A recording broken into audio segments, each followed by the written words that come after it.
अगर किसी राजा के राज्य में अपराध खत्म हो जाए और जनता पूरी तरह से खुशहाल हो, मंदिर से लेकर बाजार तक हर जगह खुशी का माहौल हो, तो ऐसी जगह को आप राज्य कहेंगे या फिर स्वर्ग?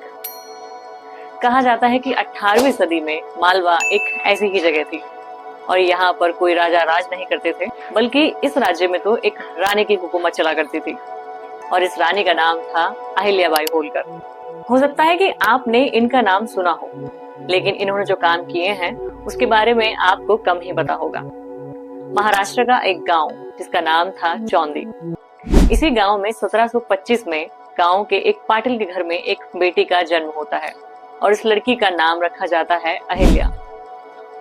उस वक्त लड़कियों की पढ़ाई पर कोई जोर नहीं देता था, मगर फिर भी अहिल्या के पिता ने उन्हें घर पर ही जितना उनसे हो सका उन्होंने पढ़ाया। अहिल्या धीरे धीरे बड़ी हो रही थी और वो सिर्फ 9 साल की थी जब मालवा के स्वामी और पेशवा के सेनापति मल्हार राव होलकर की अहिल्या पर नजर पड़ी। उन्होंने तुरंत ही अपने पास के लोगों से पूछा कि ये किसकी बेटी है। तब उन्हें पता चला कि ये लड़की गांव के पाटिल की बेटी है। वो तुरंत ही अहिल्या के पिता के पास पहुंचे और अपने बेटे से अहिल्या की शादी कराने का प्रस्ताव रख दिया। अहिल्या के पिता को यह प्रस्ताव काफी पसंद आया और फिर अहिल्या की 9 साल की उम्र में मल्हार राव होलकर के 10 साल के बेटे खांडे राव से शादी हो गई। मल्हार राव जानते थे कि उनके बेटे की राजकाज में रुचि नहीं है, इसीलिए अपने बेटे के लिए वो एक ऐसी पत्नी चाहते थे जो उनके राज्य को भी संभाल सके।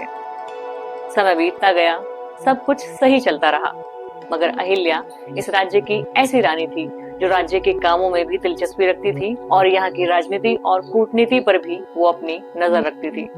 कई सालों बाद अहिल्या को एक बेटा हुआ जिसका नाम रखा गया मालेराव।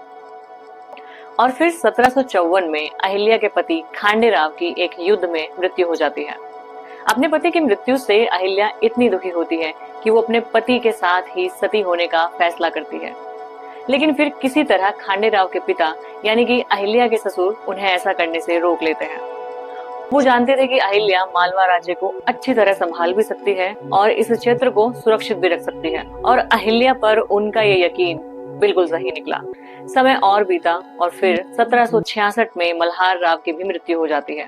उसके बाद मालवा के नए शासक बनते हैं अहिल्या के बेटे मालेराव, मगर 1 साल बाद ही अहिल्या के बेटे की भी एक बीमारी की वजह से मृत्यु हो जाती है। अब आधिकारिक तौर पर इस राज्य की बागडोर पूरी तरह से अहिल्या को ही संभालनी पड़ती है। ये आसान काम बिल्कुल नहीं था, क्योंकि पहले तो पति साथ छोड़ गए और फिर पिता समान ससुर चल बसे और अब इकलौता बेटा भी चला गया था। दूसरी तरफ दूसरे राज्यों की नजर भी सिर्फ इन्हीं पर थी, क्योंकि ये सब अच्छी तरह से जानते थे कि परिवार में कोई पुरुष नहीं है जिसका राज्य की गद्दी पर अधिकार हो या जो अधिकार जमा सके। लेकिन ऐसी स्थिति में भी अहिल्या ने अपने राज्य को संभाला और शासन व्यवस्था को पूरी तरह से अपने हाथों में ले लिया। वो युद्ध में भी अपनी सेना के साथ जाती और रणनीतियां बनाने में भी उनकी मदद करती, मगर फिर भी राज्य में कुछ लोगों को उनका ये शासन बिल्कुल पसंद नहीं था और वो किसी स्त्री को गद्दी पर देखना नहीं चाहते थे। राज्य में एक पुराने अधिकारी थे जिनका नाम था चंद्रचूड़। उन्होंने पेशवा के करीबी राघोबा को एक चिट्ठी लिखी और कहा कि होलकर राज्य अब वारिसहीन है, क्यों ना आप इस पर आकर अधिकार बना लें। बाद में चंद्रचूड़ के इस षड्यंत्र का पता अहिल्याबाई को चलता है और वो राज्य पर अपनी पकड़ और मजबूत बना लेती है और साथ ही महिलाओं की एक सेना भी बना लेती है। और इसके बाद राघोबा को एक चिट्ठी लिखती है।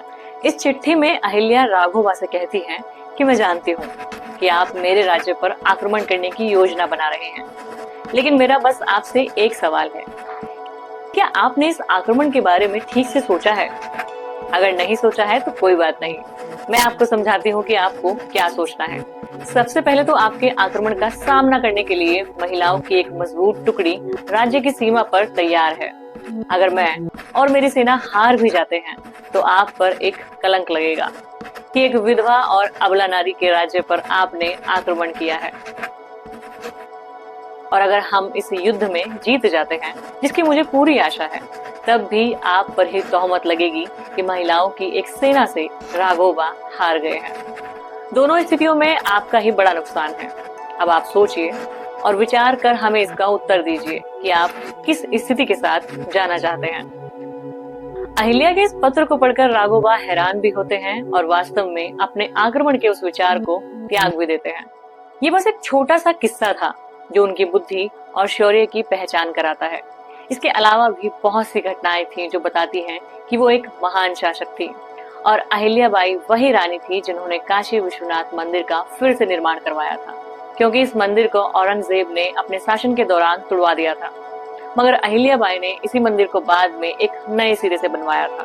अहिल्याबाई ने साबित किया था कि राजा होना कोई जन्म सिद्ध अधिकार नहीं होता है, बल्कि ये तो कोई भी व्यक्ति अपने कर्मों से सिद्ध कर सकता है।